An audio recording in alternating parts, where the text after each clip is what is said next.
Thank you. So there's been a lot of talk about barriers and change, and there's a song called The Partisan that is about the French resistance. It's a song about that movement that Leonard Cohen sings. I used to misunderstand one of the words in one of the lines, because there's a line that says, the frontiers are my prison. And I thought he was saying, the frontiers are my prism. And I think we can either be afraid of barriers and frontiers, or we can embrace them and try and learn and think about them and use them as a prism for new ideas. So Sigmoid is very much focused on the needs of the pharmaceutical industry, and we take a very patient-oriented view of what we do. So within Ireland, the pharmaceutical exports account for about 50 billion per annum. There was a blip last year, a fairly significant one, where Irish exports were down by about 10 million. And that was almost exclusively due to a drug called Lipitor for reducing cholesterol coming off patent.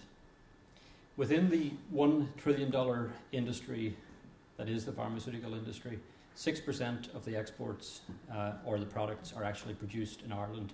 That's a huge number.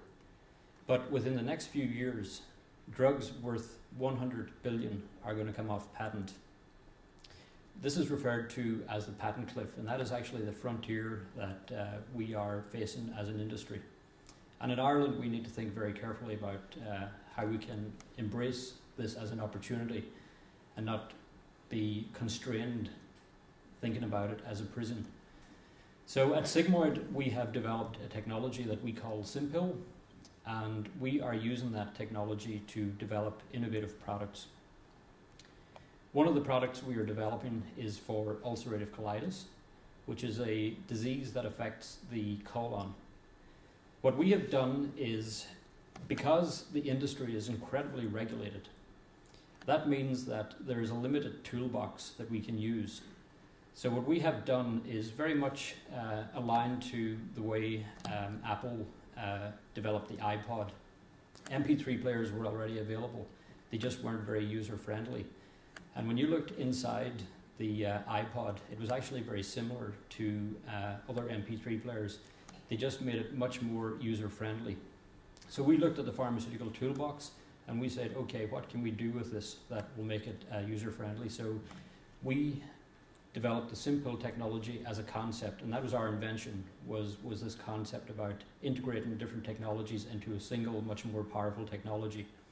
And then there's a subtle difference between what is an invention and what is the innovation process.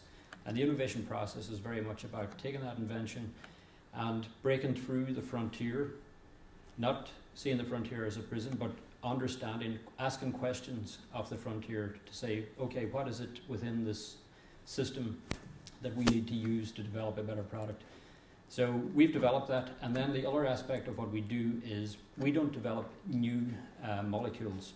What we do is we look at drugs that are already on the market, and most of the older drugs that were developed before very rigorous testing came into play are what I would refer to as promiscuous drugs. They don't necessarily just go for one target, or they don't have a favorite target. They can actually interact with different types of receptors and actually have different functions in the body.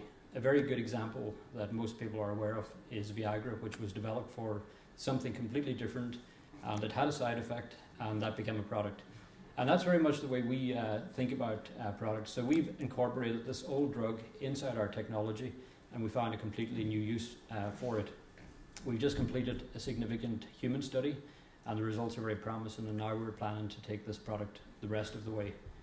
I believe that there's a big lesson in this for Ireland and the pharmaceutical industry within Ireland, because in Ireland we have an ecosystem, and it's almost like a reverse colonialism that we've had here.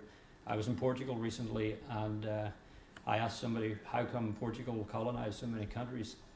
And they said, well, the Spanish were pushing us from one side. The only place we had left to go was the ocean. So it's again about pushing frontiers. But what we have in Ireland now is a lot of embedded expertise from all these pharmaceutical companies doing a lot of production. But what we also have in the last 10 to 15 years is the development of an incredible ecosystem of research. So at Sigmoid, what we do, we develop concepts, and then we work with both the academics in the universities to really pre-test these concepts, and then work with hospitals and clinicians all over the world to test these. But then the other very important bit is industry itself. And we actually use the expertise in the industry to scale up the product, because you could have the best invention in the world, but if you cannot scale it up and you cannot commercialize it, it's of very little value. So what we have is a very big risk to the pharmaceutical industry in Ireland. About 20 billion could come off patent and will come off patent in the next couple of years of product that is made in Ireland.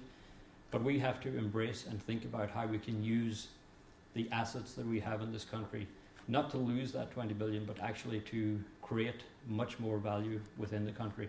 And I think by thinking differently and using the tools in innovative ways, we can create inventions and we can convert those inventions into innovative products. So I think the lesson is not to fear frontiers as prisons, but actually to understand them and really view frontiers from the perspective that they can be a prism that will give us new insights, new opportunities, new inventions, and new innovations. Thank you.